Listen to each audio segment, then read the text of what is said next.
Hello everyone, हम class 8th geography NCERT को study कर रहे हैं और आज के इस वीडियो में हम इस बुक का चैप्टर नंबर 4 जिसका टाइटल है कृषि, इसके बारे में डिस्कस करेंगे। तो चलो स्टार्ट करते हैं। चैप्टर को स्टार्ट करने से पहले कुछ बेसिक फैक्ट्स हम सबसे पहले डिस्कस कर लेते हैं, जैसे कि एग्रीकल्चर शब्द की उत्पत्ति जो है वो कैसे हुई है।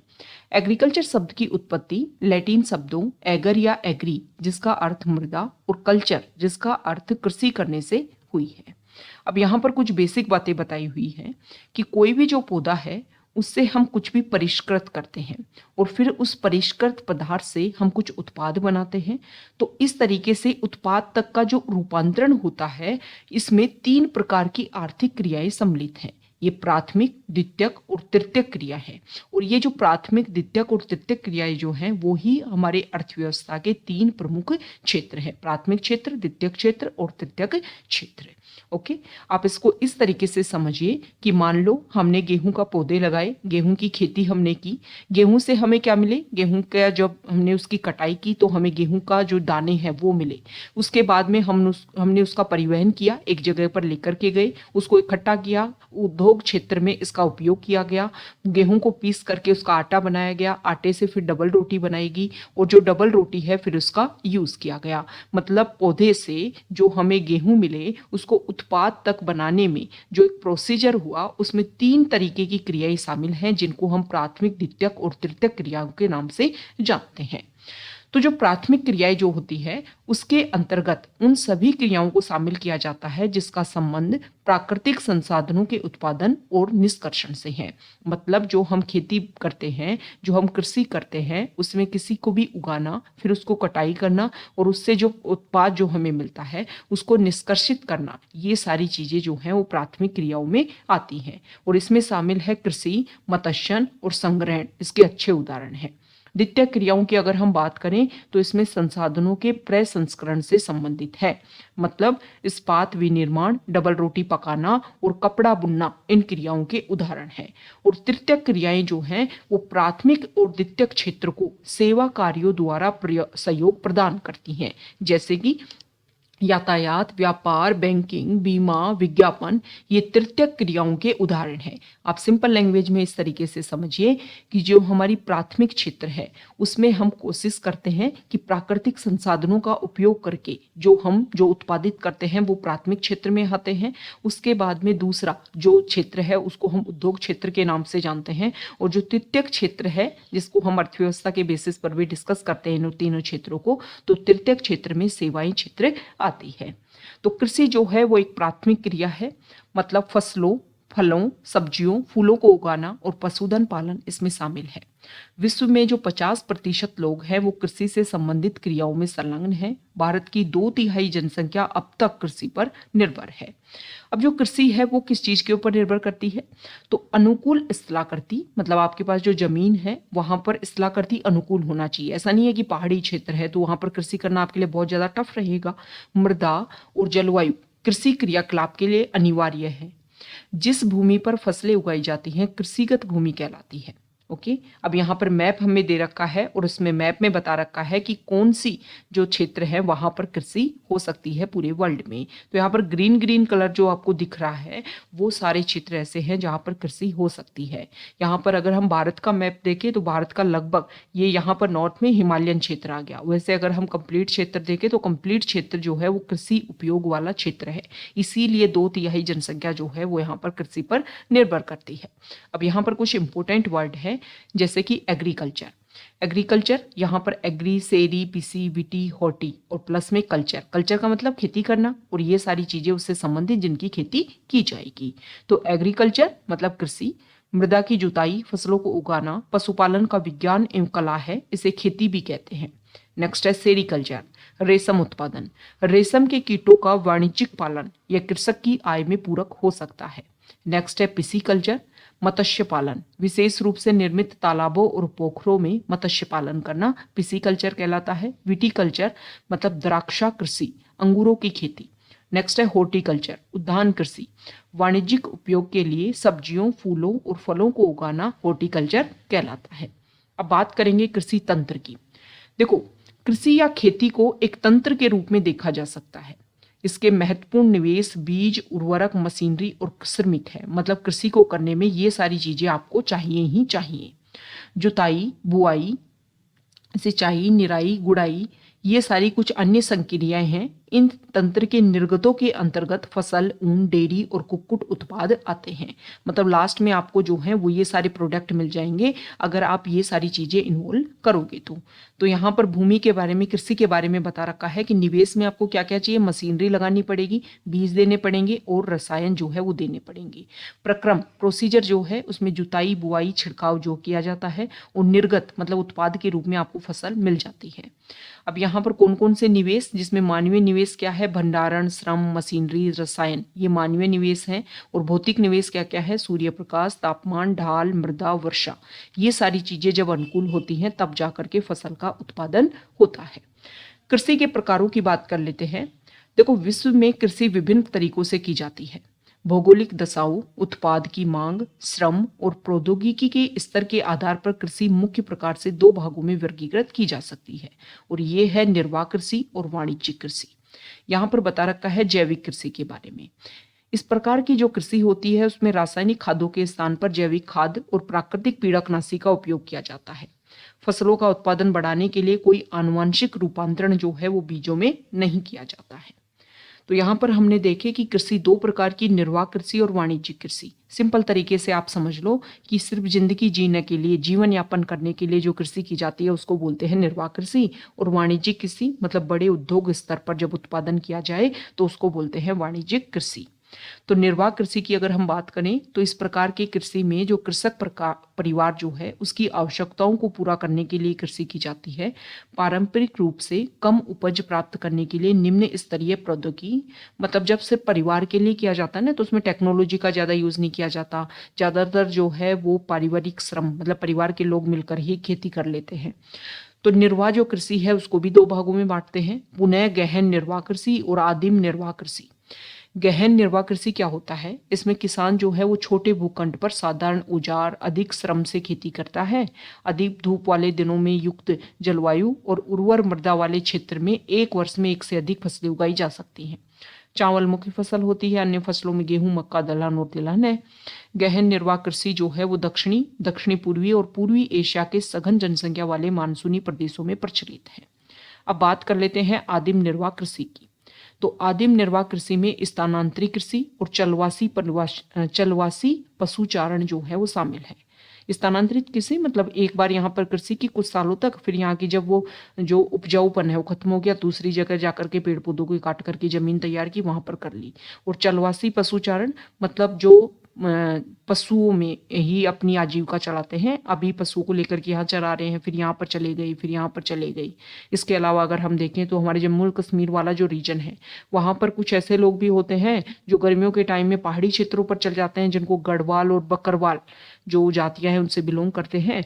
और सर्दियों के दिनों में वापस पहाड़ों से नीचे आकर के मैदानी क्षेत्रों में आ जाते हैं। तो पशुचारण पर ही वो लोग डिपेंड करते हैं।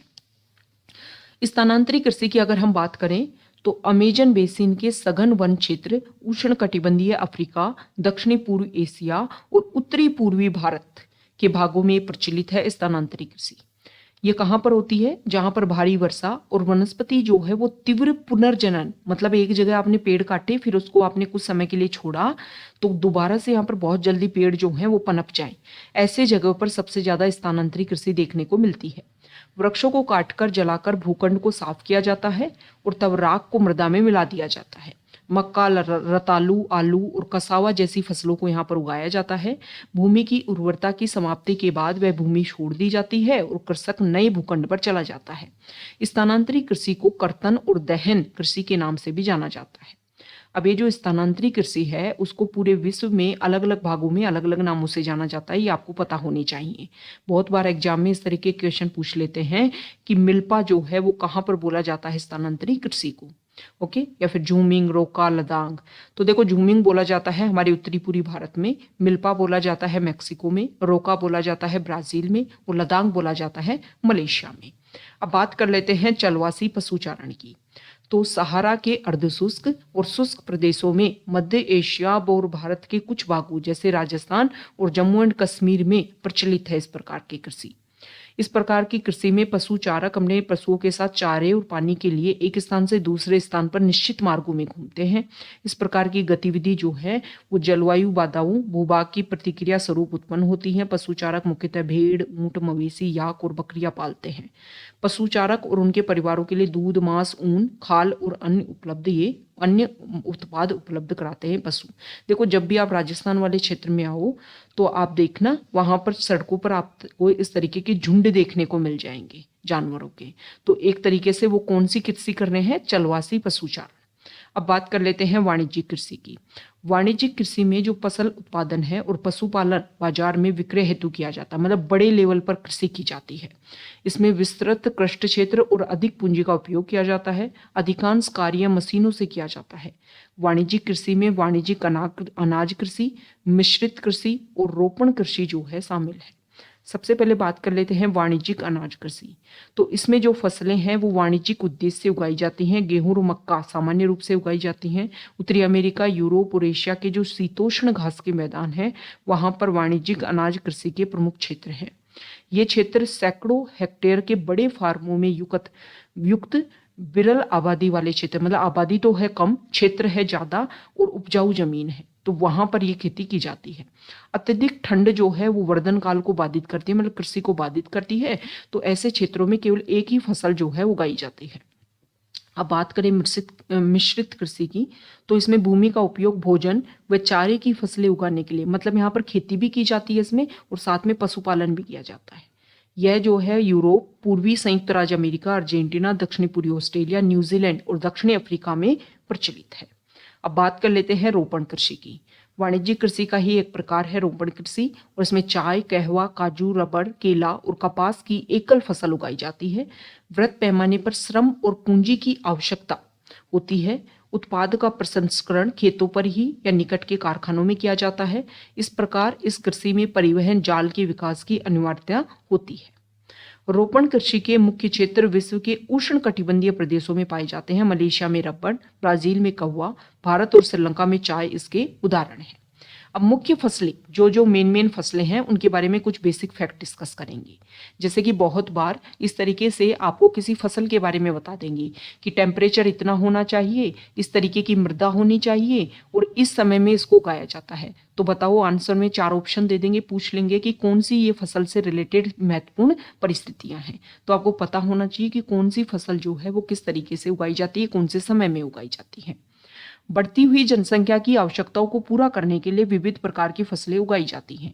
फसलें कृषि आधारित उद्योगों के लिए कच्चे माल की आपूर्ति करती हैं। गेहूं, चावल, मक्का और बाजरा मुख्य खाद्य फसल हैं। जूट और कपास जो है वो रेशेदार फसल है। चाय और कहवा जो है वो मुख्य पेय फसल है। बात कर लेते हैं चावल की। विश्व की मुख्य खाद्य फसल है, मतलब खाने में अगर हम बात करें तो मैक्सिमम पॉपुलेशन चावल खाती है। उष्ण कटिबंधीय और उपोष्ण कटिबंधीय प्रदेशों का मुख्य आहार है। चावल के लिए उच्च तापमान होना चाहिए, अधिक आर्द्रता होनी चाहिए और वर्षा की आवश्यकता भी होती है। यह फसल जो है वो चीका युक्त जलोढ़ मृदा जिसमें जल रोकने की क्षमता हो, ओके, इस तरीके का पानी भरा हुआ होना चाहिए जमीन में, वहां पर सबसे ज्यादा होती है ये फसल। चीन चावल उत्पादन में अग्रणी है। इसके बाद भारत, जापान, श्रीलंका और मिस्र हैं। अनुकूल जलवायु दशाओं जैसे कि पश्चिम बंगाल और बांग्लादेश में एक वर्ष में 2 से 3 फसलें उगाई जाती हैं चावल की, क्योंकि वहां पर जो दशाएं हैं वो काफी ज्यादा अनुकूल है। अब बात कर लेते हैं गेहूं की। तो गेहूं के वर्धन काल में तापमान मध्यम और वर्षा होनी चाहिए, लेकिन जब गेहूं की कटाई हो रही हो ना तब तेज धूप की आवश्यकता होती है। इसका विकास जो है वो सुअपवाहित दुमट मृदा में सर्वोत्तम ढंग से होता है। गेहूं संयुक्त राज्य अमेरिका, कनाडा, अर्जेंटीना, रूस, यूक्रेन, ऑस्ट्रेलिया और भारत में विस्तृत रूप से उगाया जाता है। भारत में शीत ऋतु में उगाया जाता है, मतलब रबी की फसल में उगाया जाता है भारत में। नेक्स्ट है मिलेट। मोटे अनाज के रूप में भी जानने वाली है ये फसल, और कम उपजाऊ और बलुई मृदा में इसको उगाया जाता है। ये ऐसी फसल है जिसे कम वर्षा और उच्च से मध्यम तापमान और पर्याप्त सूर्य की प्रकाश की आवश्यकता होती है। ज्वार, बाजरा और रागी भारत में उगाए जाते हैं। नाइजीरिया, चीन और नाइजर इसके अन्य उत्पादक देश हैं। बात कर लेते हैं मक्का की। मक्का के लिए मध्यम तापमान, वर्षा और अधिक धूप की आवश्यकता होती है। इसे सुअपवाहित उपजाऊ मृदा की आवश्यकता होती है। मक्का जो है उत्तर अमेरिका, ब्राजील, चीन, रूस, कनाडा और भारत और मेक्सिको में उगाई जाती है। मक्का जो है इसको कॉर्न के नाम से भी जाना जाता है और विश्व में इसकी बहुत सारी रंग बिरंगी प्रजातियां पाई जाती हैं। कपास की बात कर लेते हैं। कपास की वृद्धि के लिए उच्च तापमान, हल्की वर्षा, 200 से 210 पाला रहित दिन, मतलब जब कपास को उगाया जाए 200 से 200 दिन तक जो है वो पाला नहीं पड़ना चाहिए, और तेज चमकीली धूप की भी आवश्यकता होती है। काली और जलोढ़ मृदा में सर्वोत्तम उगती है कपास। चीन, संयुक्त राज्य अमेरिका, भारत, पाकिस्तान, ब्राजील और मिस्र जो है वो कपास के अग्रणी उत्पादक हैं और सूती वस्त्र उद्योग के लिए महत्वपूर्ण कच्चा माल है। अब बात करेंगे पटसन की, तो इसको सुनहरा रेशा के नाम से भी जाना जाता है। जलोढ़ मृदा में ये अच्छे से उगता है। उच्च तापमान, भारी वर्षा, आर्द्र जलवायु की आवश्यकता होती है। यह फसल उष्ण कटिबंधीय क्षेत्र में उगाई जाती है और भारत और बांग्लादेश पटसन के अग्रणी उत्पादक हैं। इनके जो रेशे हैं ना, उनका उपयोग किया जाता है वस्त्र बनाने के लिए, पटसन का उपयोग।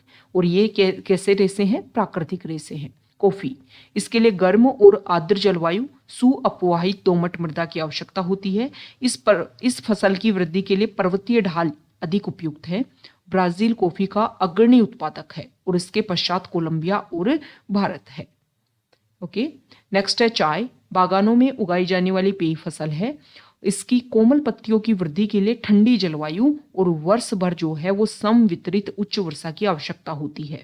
ओके, ढाल जो है वो मंद होने चाहिए। पत्तियों को चुनने के लिए अधिक संख्या में श्रमिकों की आवश्यकता होती है। अब बात कर लेते हैं कृषि के विकास की। कृषि का विकास कैसे कैसे देखने को मिलता है। देखो, जनसंख्या जैसे जैसे बढ़ रही है वैसे वैसे कृषि का विकास होना चाहिए, क्योंकि कृषि का उत्पादन बढ़ेगा तभी जनसंख्या की डिमांड हम पूरे कर पाएंगे। तो इसके लिए कई तरीकों को अपनाया जा रहा है, जैसे कि बोई जाने वाली फसलों की संख्या को बढ़ाकर, बोए जाने वाले क्षेत्र को बढ़ाकर, सिंचाई सुविधाओं में सुधार करके, उर्वरकों और उच्च उपज देने वाले बीजों के प्रयोग द्वारा कृषि का जो मशीनीकरण किया जा रहा है, इससे भी कृषि का विकास का काफ़ी ज़्यादा हो रहा है। कृषि के विकास का चरम लक्ष्य जो है वो खाद्य सुरक्षा को बढ़ाना है, ताकि जो सभी हमारी जो जनसंख्या है पूरे वर्ल्ड की, उसको एक मात्रा में, मतलब एक पर्याप्त मात्रा में अन्न की अवेलेबिलिटी हो सके। तो कृषि का विकास विश्व के विभिन्न भागों में विभिन्न गतियों से हुआ है। विभिन्न जनसंख्या वाले विकासशील देश अधिकतर गहन कृषि करते हैं, जहां छोटी जोतों पर सामान्यतः जीविका उपार्जन के लिए फसलें उगाई जाती हैं। बड़ी जोतें वाणिज्यिक कृषि के लिए अधिक उपयुक्त होती हैं, जैसे संयुक्त राज्य अमेरिका, कनाडा और ऑस्ट्रेलिया में। अब यहाँ पर दो एग्जाम्पल दे रखे हैं। भारत का एग्जाम्पल दे रखा है कि भारत में कैसे खेती होती है, और संयुक्त राज्य अमेरिका का। तो यहाँ पर भारत के बारे में बता रखा है कि भारत में जो है वो अभी भी मानवीय श्रम के बेसिस पर खेती ज़्यादा होती है। अभी भी जो है हमारे यहाँ के जो किसान हैं वो एक तरीके से जो टेक्नोलॉजी है उसका काफ़ी कम यूज़ करते हैं। वो ज़्यादातर जो कृषि है वो अपने जीविका उपार्जन के लिए वाणिज्यिक लेवल पर बहुत कम कृषि हमारे यहाँ पर की जाती है। ओके, और दूसरा, अगर हम यहाँ पर संयुक्त राज्य अमेरिका के बारे में बात करें तो हाँ, भारत में ये भी है कि भारत में क्या होता है कि जब कृषि का उत्पादन वाणिज्यिक लेवल पर नहीं किया जाता है, तो जो भी उत्पादन होता है उसको स्टोर करने के लिए आपके पास में अच्छे से स्टोर हाउस नहीं होते हैं। ओके, तो विवश हो जाते हैं हमारे यहाँ के किसान जो हैं कि जो भी आपको कीमत मिल रही है उसके बेसिस पर आप अपने कृषि उत्पादों को बहुत कम कीमत पर भी कई बार बेच देते हैं, जिसकी वजह से हमारे जो किसान हैं वो एक व्यवसाय की तरह कृषि को नहीं करते हैं। लेकिन अगर हम बात करें संयुक्त राज्य अमेरिका की, तो वहाँ के खेतों की जो आकार है, अगर हमारे इंडिया से कंपैरिजन तो काफ़ी बड़े बड़े खेत होते हैं, और मैक्सिमम वहाँ पर जो टेक्नोलॉजी का यूज़ किया जाता है, मानवीय श्रम काफ़ी कम होता है, और ज़्यादातर वो फसलें की जाती हैं जिनका अच्छा जो है वो रिजल्ट मिलता है। दूसरा, टेक्नोलॉजी का यूज़ किया जाता है। टेक्नोलॉजी में इस तरीके का भी यूज़ किया जाता है कि वो अपनी खेती की मृदा को टाइम टू टाइम उसको चेक करवाते हैं। चेक के बेसिस पर ही कौन से जो है उनको केमिकल यूज़ करने चाहिए, कौन से फर्टिलाइजर्स यूज़ करने चाहिए, इस तरीके से करते हैं। उनकी खेती को वो एक तरीके से बहुत सारी टेक्नोलॉजी के थ्रू कनेक्टेड होते हैं, देख पाते हैं कि उनकी खेती को टेक्नोलॉजी के थ्रू डायरेक्टली, जैसे हम है ना कि किसी एरिया को आपने जो है कैप्चर किया तो उसमें आप देख पाओ कि अच्छा इस एरिया में प्रॉब्लम हो रही है। इसी तरीके से खेती इतने बड़े लेवल पर होती है वहाँ पर कि टेक्नोलॉजी के थ्रू जो है वो कनेक्ट कर पाते हैं, इमेज को देख पाते हैं, अच्छा इस लेवल पर हमें ज़्यादा कुछ ज़रूरत है या इस एरिया में हमें पानी की ज़रूरत है, इस तरीके से। तो टेक्नोलॉजी का इतना अच्छे लेवल पर किया जाता है। मशीनरी जो है उसका काफ़ी यूज़ किया जाता है यहाँ पर, इस तरीके से जो है वो छिड़काव किया जाता है, मतलब मशीनरी जो है वो उसका ज़्यादा यूज़ होता है वहाँ पर। इस तरीके से आप समझिए कि यहाँ पर कटाई हो रही है, साथ ही साथ में जो है वो निकल भी रहा है जो प्रोडक्ट है वो। तो यहाँ पर संयुक्त राज्य अमेरिका में जो किसान है वो एक व्यवसायी की तरह खेती करता है। हमारे इंडिया में एक खेतीहर किसान की तरह जो है वो खेती नहीं की जाती है। मतलब इतना ज़्यादा डिफरेंस है इंडिया में और जो अदर कंट्रीज है, विकसित जो देश हैं वहाँ पर खेती की प्रक्रिया में। ओके, तो ये आज का हमारा चैप्टर नंबर 4 था क्लास 8 ज्योग्राफी का। अगर आप यहाँ तक आए हैं, चैप्टर आपको अच्छा लगा है, वीडियो आपको अच्छा लगा है, तो प्लीज़ वीडियो को लाइक कीजिए, शेयर कीजिए और चैनल को सब्सक्राइब कीजिए। Okay, thank you.